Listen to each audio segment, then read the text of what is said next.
আল্লাহ তাআলা বলেন সমস্ত নবী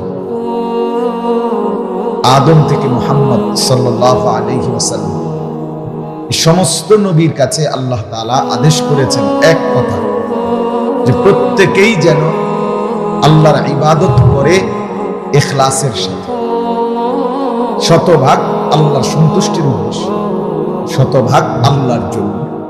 তাহলে ইখলাস মানে লিল্লাহ, আল্লাহর জন্য, এটা সমস্ত নবীর সর্বকালের সর্বযুগেই আল্লাহ, অর্থাৎ আদম আলাইহিস সালামের জামানাতেও ইখলাসবিহীন কোন আমল গ্রহণযোগ্য হয় নাই, আখিরি নবীর জামানাতেও হয় নাই, এখনো কোরআনুল কারীমের মধ্যে আছে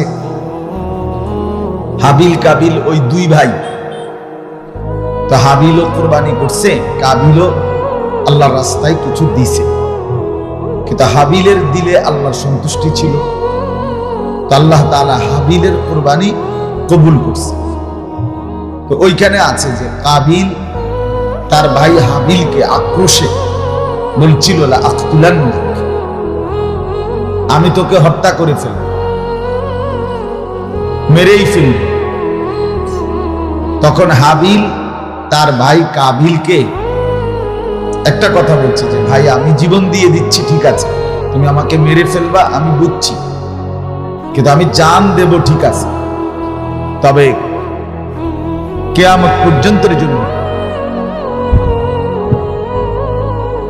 হাবিল বলতেছে যে আমি জীবন দেব, ঠিক আছে, তবে কিয়ামত পর্যন্তের জন্য আমি বলে গেলাম ইন্নামা ইয়াতাকাব্বালুল্লাহু মিনাল মুত্তাকিন, সর্বযুগে সর্বকালে আল্লাহ তাআলা কুরবানি কবুল করবেন তার তাকওয়া থাকবে যা।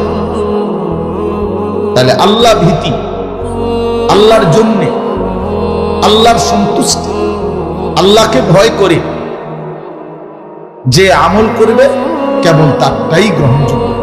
তাহলে এটা সেই আদমের জামানার থেকে আজকে পর্যন্ত এটা। তাহলে আজকের এই ব্যাপক উপস্থিতি আলহামদুলিল্লাহ, সর্বশ্রেণীর মানুষ, ওলামায়ে কেরাম মঞ্চ ভরাও, নিচেও অনেক ওলামায়ে কেরাম আছে, আমরা জানি অনেক ইমাম সাহেবগণ আছেন, মুরব্বিয়ান বাবা চাচারা আছেন। আলহামদুলিল্লাহ, আমাদের আগামী প্রজন্ম, নওজোয়ানরা, আমাদের সন্তানরা, আমাদের ভবিষ্যৎ, আমাদের ছেলেরা, যুব প্রজন্মরা